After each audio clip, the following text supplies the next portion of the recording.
In this lecture, I'm going to be reviewing a lot of the material that is already available in this module and just giving you a little more grounded sense in how to access your senses as you write about food.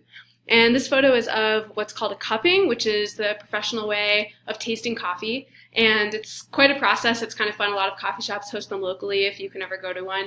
But it involves sort of brewing it cup by cup, taking deep aromas, and then the way you sip the coffee is you put a spoon into the froth at the top and you make a deliberate sort of sound like this. And apparently that's the best way to taste coffee. So just the different ways of tasting different types of foods and beverages are kind of fun to think about as you try them and record notes to write about later. And this is just a wheel of the different types of flavors and smells that coffee can give off. So this just shows you how many different possibilities there are within just one type of food, one type of commodity. You've got a whole world of different flavors that can come out, from berry to chocolate, and different smells that go along with that. And we'll talk in a second about how important smell is to taste. And there's wheels like this that are similar for chocolate, wine, things like that. And you can usually look them up if you want to try to evoke some of these terms in your own writing. So one thing we're going to talk about is sort of the basics of our palate. And a lot of people hate bitter tastes, like arugula, pictured here, and love sweet tastes, like chocolate cake, pictured here. And for that, we really have evolution to thank. So there's a reason why people tend to gravitate towards sweet foods. They're high calorie.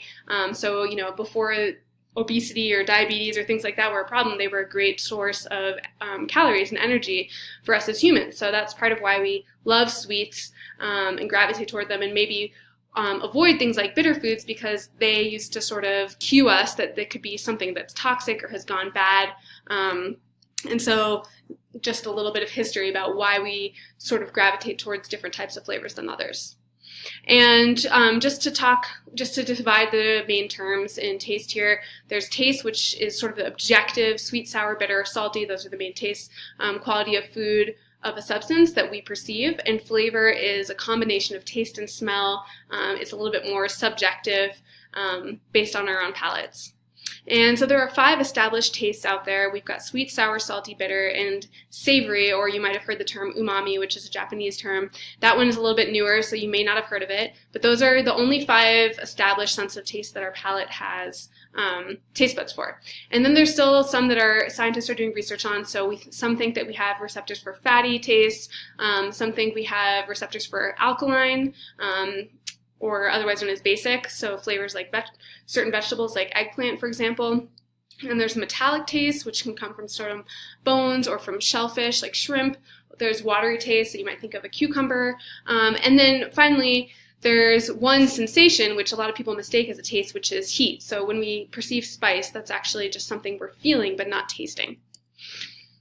And then just to give you a little bit more background on umami, that was sort of established as one of the 5th tastes in around 2002. And you also might know it as MSG, monosodium glutamate, which is often found or used to be found in Chinese food, also known as savory deliciousness, a term I really like. And it signals to us that there is protein-rich food available, huge in Japan. You might find it in ingredients like Parmesan cheese, bacon, things that are smoky, have protein in them, have that signature savory flavor.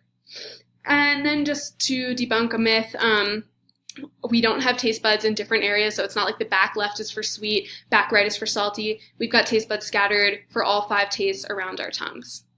And then taste is really something formed more than we think by our sense of smell. We don't think about that a lot, but you can do a test with a jelly bean or with any taste or any food really by holding your nose and taking a taste, and then taking a taste with your nose open and seeing how much more fuller of an experience of flavor you'll have when you are inhaling as well. So smell plays a really big part in how we perceive taste.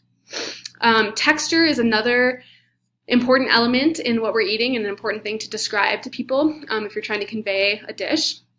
And we also are kind of evolved to eat different texture foods differently. So foods that might be chewier or harder or stronger flavored, we might eat more slowly and perceive as being more filling. So foods like steak, for example.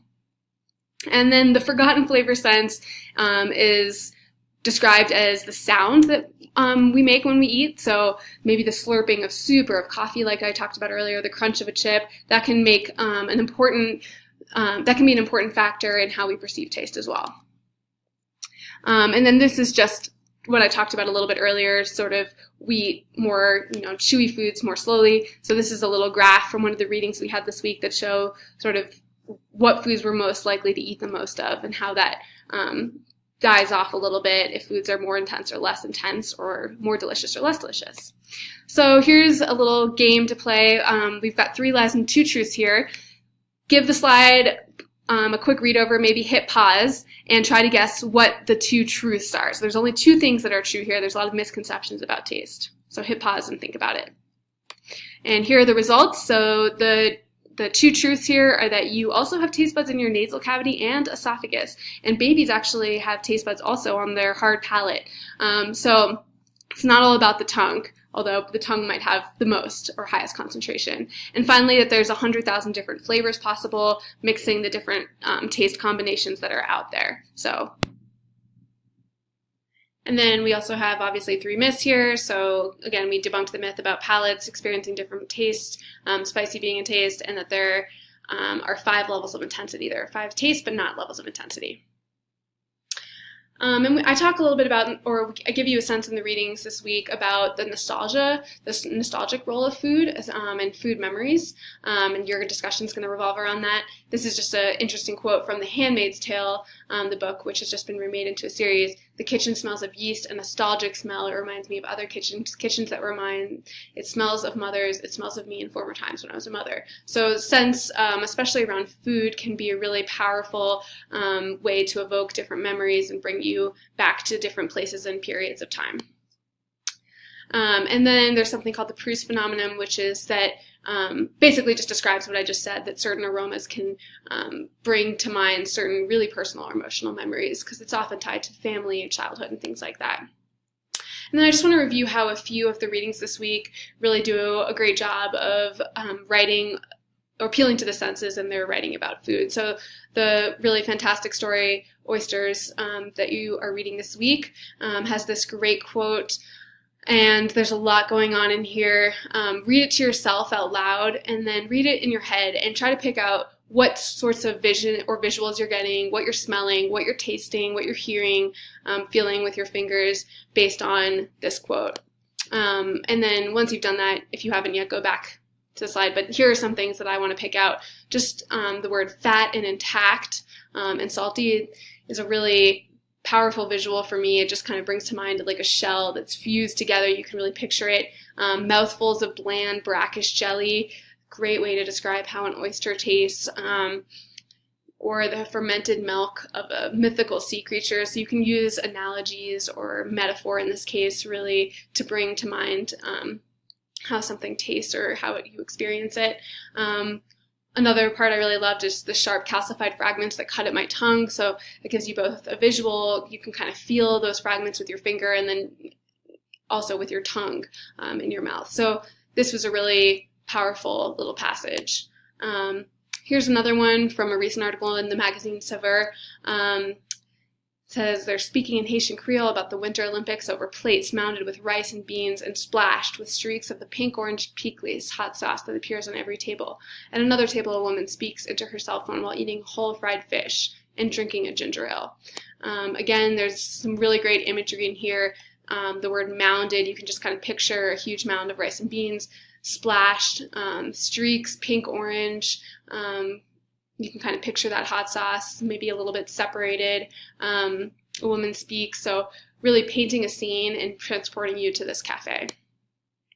And then I want you to just watch, there's a link here if you click on it, this short excerpt. I think it's from Mind of a Chef, and it's this famous chef, Dutch chef, and he's making a cocktail, and he does a lot of great allusions to using smell and feel in creating a dish, or in this case, a drink. So take a second, click on the link. You can click on either this or this and play it and consider, how scent and smell and taste are involved here. And finally, I want you to practice engaging with food, and then noticing the senses and writing about it. So you might use this as your sensory free write for this week. And if you do that, just make sure you block out some time after you conduct this tasting to actually spend, 20, 30 minutes writing, writing in a free form sort of way, kind of stream of consciousness about what you're about to taste. If you don't have time to do that right now, you can always pause this, come back to the presentation, and do it when you do have the time. But that'd be a great way to complete this assignment. If you'd rather write that assignment about something else, that's totally fine. You can just take some notes about this experience. But the first thing I want you to do is pick something to eat. This should not be like a complicated dish like a bolognese. It should be more like a one-off ingredient. So chocolate is a great example because it's simple, but there's so many flavors going on. Something like a fruit, dried fruit, maybe an olive, cheese. Just pick one morsel of food, basically, that's very simple to eat. Then remove all distractions. So if you're watching TV right now in the background, or there's people around you, or you're playing some music, get rid of all of that so that you can focus on what you're doing here. Make sure you're by yourself.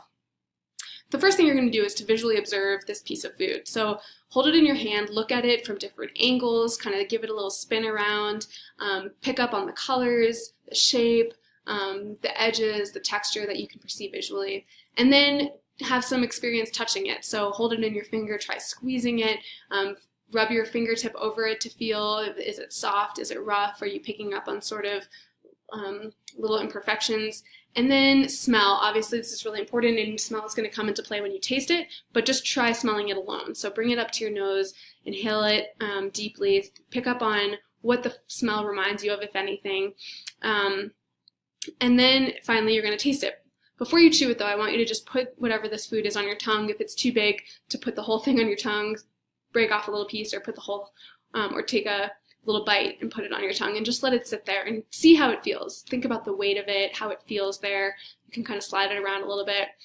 And then now finally you're going to eat. So you'll chew it, move it around different areas of your palate, even though we talked about how that doesn't necessarily bring up new taste, but just thinking about how it feels on the back of your tongue, on the tip of your tongue. Notice and listen for sounds right now. So what kind of sounds does it make as you chew it? And then swallow it. And think about the aftertaste in your mouth. Are there any flavors or smells that are lingering? Do you want to eat more of this? And that's pretty much it as far as the sensory observation here. And now I want you to record this experience. So talk about what you noticed. Talk about what you're curious about. Like, are you wondering where this piece of food came from, how it was grown, what it would go well with, what dish it might be good in. Think about what else you want to know about this piece of food. What does it remind you of? So does it remind you of other foods that you've tasted? Or does it remind you of a story that you read or a memory that you have? So this could be, again, like I said, your sensory free write, or you could just take some notes right now. But just try to pick up on all 5 senses and your experience to practice honing in your sight, your smell, your taste, your touch for future food eating experiences.